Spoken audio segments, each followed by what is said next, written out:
एक छोटे से गांव में एक लड़का जिसका नाम आरव था, अपने माता पिता के साथ रहता था। उसका गांव पहाड़ियों और घने जंगलों से घिरा हुआ था। आरव एक दिन जंगल में खेल रहा था जब उसने एक अद्भुत चमकता हुआ पत्थर देखा। पत्थर इतना चमकीला था कि ऐसा लग रहा था मानो उसमें सूर्य की किरणें बसी हुई हों। आरव ने उत्सुकता से पत्थर को उठाया और उसकी चमक से मोहित हो गया। पत्थर को अपने साथ गांव में लाने के बाद आरव ने देखा कि इस पत्थर में जादुई शक्तियां हैं। उसने मजाक में कहा, ये काश मेरे पास एक चॉकलेट केक होता। और अचानक से उसके हाथ में एक बड़ा सा चॉकलेट केक आ गया।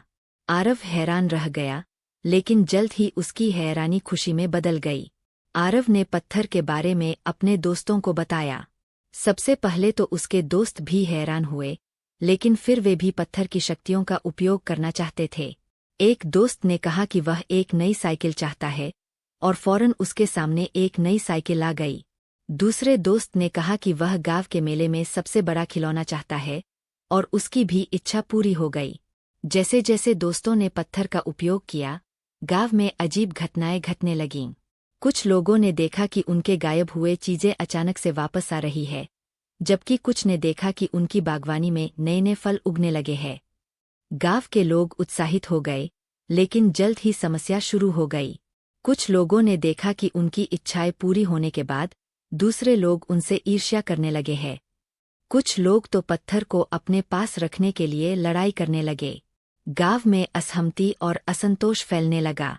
आरव ने देखा कि उसका खेल का मजाक अब एक बड़ी समस्या बन गया है। आरव ने अपने माता पिता को यह सब बताया और उनसे सलाह मांगी।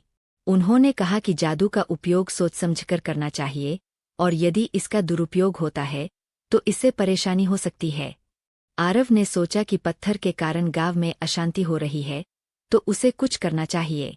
आरव ने अपने दोस्तों से बात की और सबको समझाया कि पत्थर को इस तरह से इस्तेमाल करना सही नहीं है। उसने कहा कि वह एक अंतिम इच्छा करेगा ताकि गांव फिर से शांत हो सके। उसने पत्थर को पकड़कर कहा, ये मेरी इच्छा है कि यह पत्थर हमेशा के लिए गायब हो जाए और गांव में शांति लौट आए। और ऐसा ही हुआ। पत्थर गायब हो गया, और धीरे धीरे गांव में शांति और सौहार्द लौट आया। लोगों ने अपने पुराने तरीके से जीवन जीना शुरू किया और फिर से एक दूसरे के साथ सहयोग करना